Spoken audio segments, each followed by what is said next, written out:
Let us pray.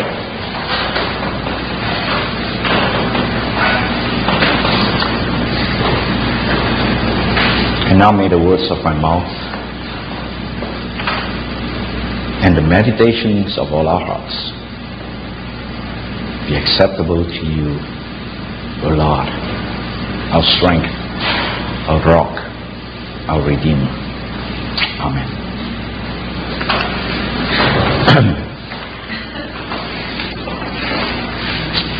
When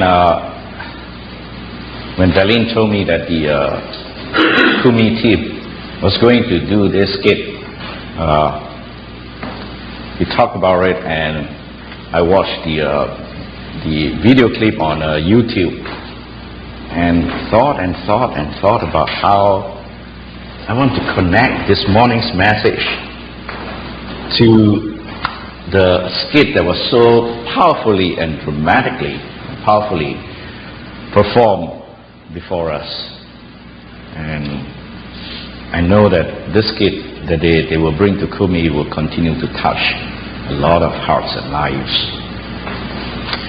When I look at the text, I began to think about ways of linking what I want to say this morning, and came up with the sermon title, Flawed Humanity.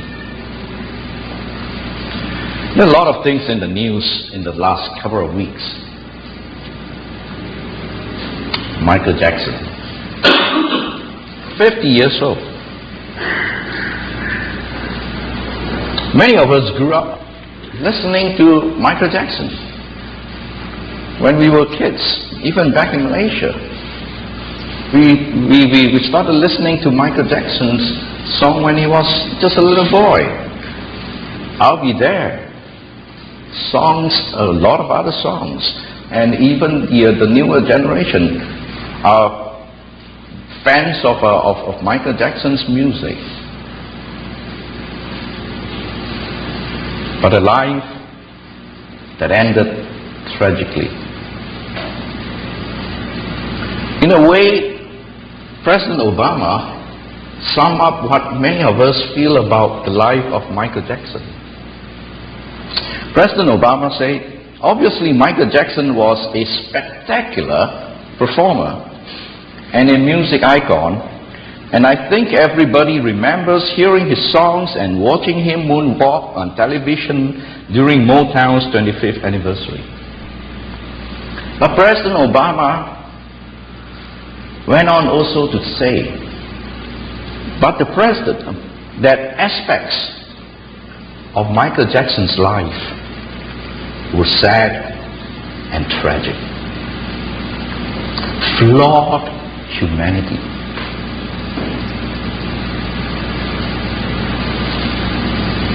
Bernard Madoff was just sentenced to 150 years in prison for defrauding thousands of people, thousands of investors, of billions of dollars through a Ponzi scheme. It is estimated that he probably had defrauded the investments of these thousands of people in the amount of $65 billion. How could a person spend $65 billion?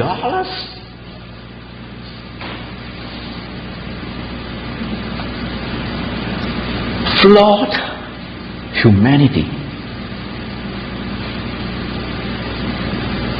Our gospel lesson this morning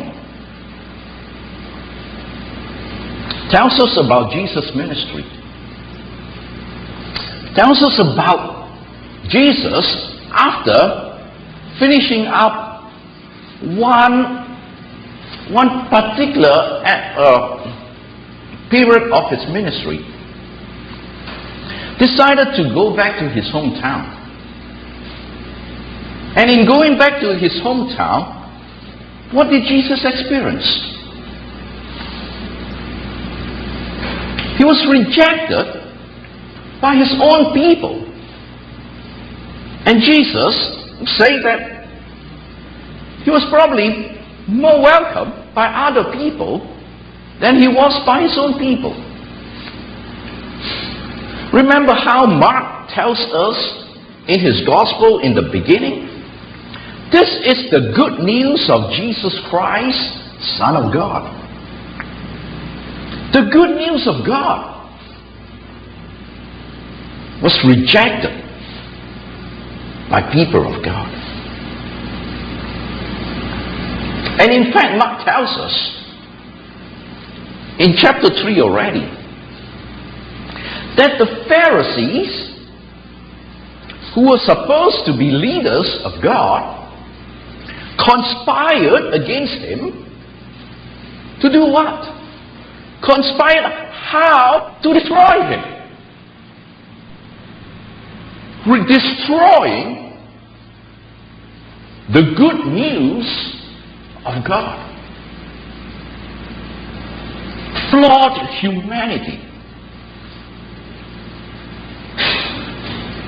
Mark, the gospel teller, goes on to tell us in chapter 3 that even his family do not know how to deal with this good news of God. In some ways, they were completely embarrassed by what Jesus was doing. And they tried to tell him to tone down, to hush up, so that he will not continue to embarrass them. Flawed humanity. But Mark also tells us that there were some, in spite of everything that was going against them, could turn to God in faith in Jesus Christ. Remember the story of the woman who had been hemorrhaging for 12 years? Who, in spite of all the obstacles, socio-cultural, religious, physical, found a way to respond to Jesus in faith. And the story of Jairus, a leader of the synagogue, in spite of all what he was gaining from his own community, nonetheless went to Jesus for the restoration of his daughter.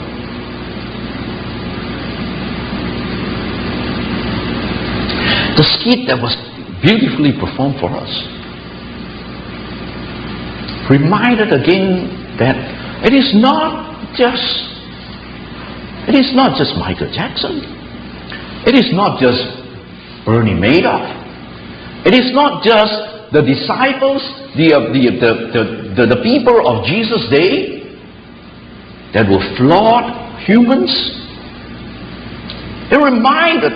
The skit reminds us too that we too are flawed humans. We too are flawed humans. We too have our own disbelief. We too have times not seen the good news of God, not embrace the good news of God. We too can be tempted by so many things in life. Just like Michael Jackson by his fame, made up by greed of money, all various things that can pull us back from the love of God. You know, as United Methodists, John Wesley reminds us very early on that we are people who finally, in many ways, are dependent on the grace of God. John Wesley, probably of all theologians, had the most profound and complex understanding of God's grace. John Wesley taught us a long time ago that even before any of us could even respond to God, to God's love, God's grace is there for us already. And John Wesley calls that prevenient grace. A grace that is extended to every single one of us. Every single one of us flawed humans. And Wesley tells us that there is also God's justifying grace. That if we were to turn to God, turn to God's good news, turn to God's love, there is God's grace that will justify us, that will make us right with God. But Wesley is also aware that in our journey of faith, we are all but going on to perfection. Why did Wesley even talk about that? Because Wesley recognized that even those of us who have been justified by God's love and God's grace, we continue our life of faith as flawed humans